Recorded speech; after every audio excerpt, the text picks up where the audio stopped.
Welcome back to my KEEPUP channel. Appleby Ground Zero, fighting in the street, urine through letter boxes, and locals terrified into silence. Fred Kelly talks to the locals who are either fleeing or bracing for 10,000 travelers and their horses to descend. On a quiet residential street in a picture-perfect Cumbrian town, an elderly couple are hurriedly packing up their car. "I know it doesn't start for a week," the woman says, "but I'm so anxious that we've decided to get away already." Her eyes dart left to right, checking no one is in earshot. "Our neighbors will watch the house," her husband chimes in. What on earth could have sparked such unease in this genteel couple who live on an unassuming street beside the River Eden? Well, this week, the infamous annual Appleby Horse Fair rolls into town. And, having lived in Appleby in Westmoreland since 1980, the couple knows the horror of the fair better than most. It is the largest gathering of gypsies and travelers anywhere in Europe and an event which, over recent years, has been marred by alleged antisocial behavior, drug-taking, and violence. Last year's fair saw 42 arrests. Of course, the majority of travelers and gypsies are personable, keen-spirited folk, but it takes only a few bad apples to spoil the event. The fair traces its roots back to 1775, when it was little more than a gathering of sheep and cattle traders. It wasn't until the early 20th century that it became associated with the gypsy community. Today, gypsies ride their ponies down into the River Eden for a wash, before charging them back up the hill and racing them along flashing lane to attract potential buyers. However, according to traumatized residents, this is nothing more than an excuse for an almighty knees-up. "It's not like it used to be," the elderly woman, who declined to be named for fear of retribution, told the Mail last week. "The travelers used to respect the locals, and if they saw any trouble, they'd stop it themselves. Now it's turned from a horse fair to a holiday. There's rubbish, noise, fast cars, and total disrespect for the locals. And God help the brave few who speak out." It was widely verified by residents that the preferred form of gypsy retribution is to squirt urine through your letterbox. What started out as an honest gathering for the trading of animals has, over time, morphed into a drug-fueled jamboree. Last year's fair was particularly soured by the death of 15-year-old Dennis Ward, who fell from a moving vehicle. And this year's event has already come under fire even before it kicks off after trading standards officers told revelers to be wary of counterfeit goods, including counterfeit alcohol, tobacco, perfumes, cosmetics, and branded electrical items being sold at the gypsy market on a hill above the old Roman road.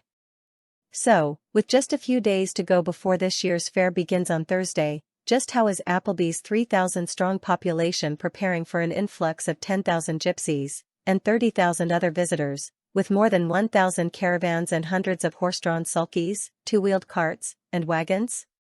When the Mail visited Appleby, it found businesses preparing to close while the fair is on. Railings were being boarded up to prevent the tethering of horses, and several fearful residents were preparing to absent themselves. It's abundantly clear why. Horses aren't supposed to enter Appleby until the fair begins. The Share a Rom gypsy leader, Billy Welch, even declared, "I am appealing to the gypsy and traveler community not to come too close, too soon."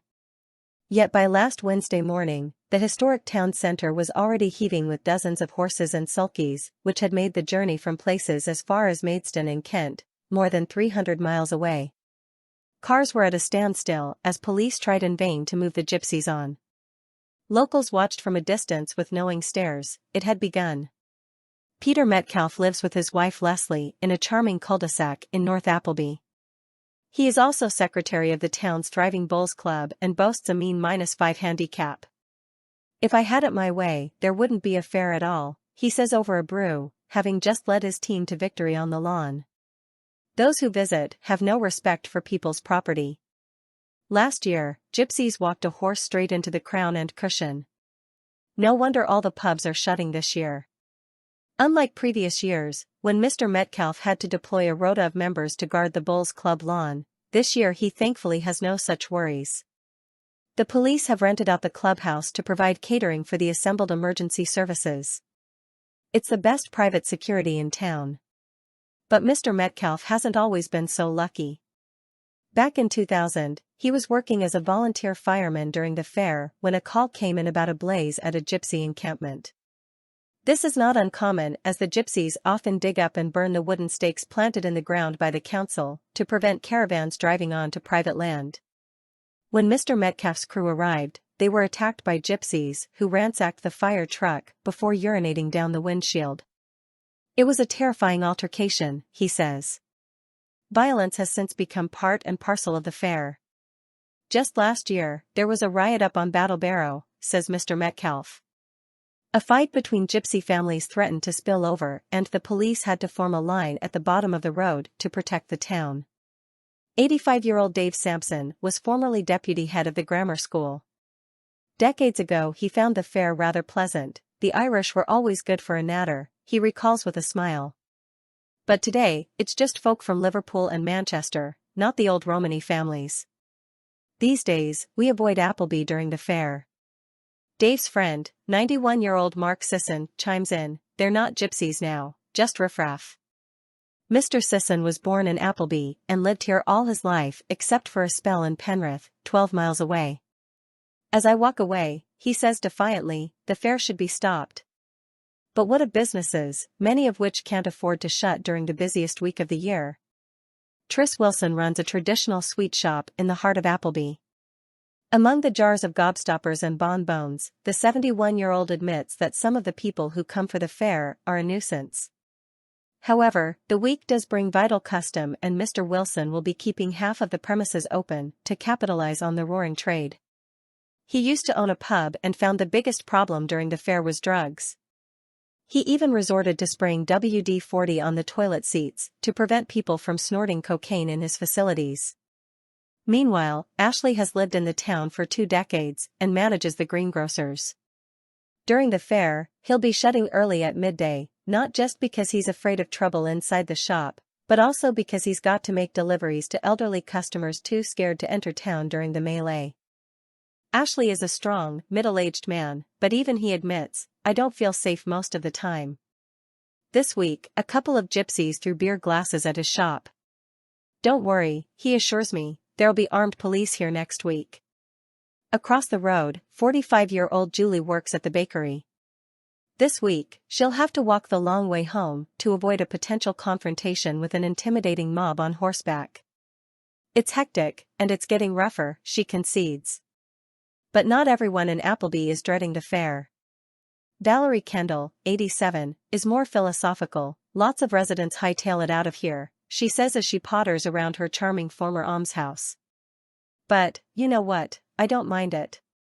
In 13 years of living in Appleby, Valerie's had only 2 moments of terror. In one, a gypsy's dog bit her hand, though it didn't draw blood. The owner couldn't have been more apologetic, she says.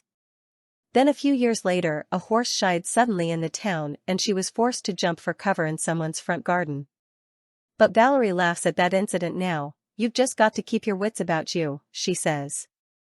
One Yorkshireman in his mid-70s, who has lived in Appleby for 12 years, was equally sanguine.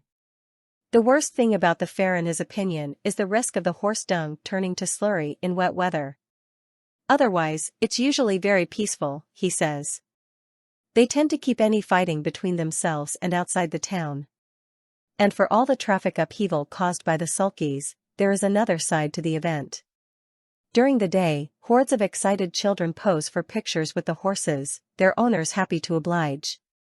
But a visit to the market town of Kirkby Stephen, 13 miles away, where many gypsies are already setting up camp ahead of the fair, gives a sense of what locals in Appleby are worried about.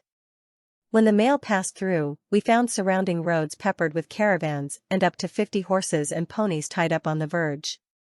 The smell was horrendous and, with each passing vehicle, the ponies bucked in fright, tugging at their tethers. Residents have placed meter-wide boulders in front of private driveways and all but one of the town's pubs have decided to close their doors. It is as though the area is on a war footing. The fair is not a licensed event and so has no individual organization responsible for its running. However, in 2008, the Multi-Agency Strategic Coordinating Group, MASCG, was formed to support and coordinate the numerous groups involved.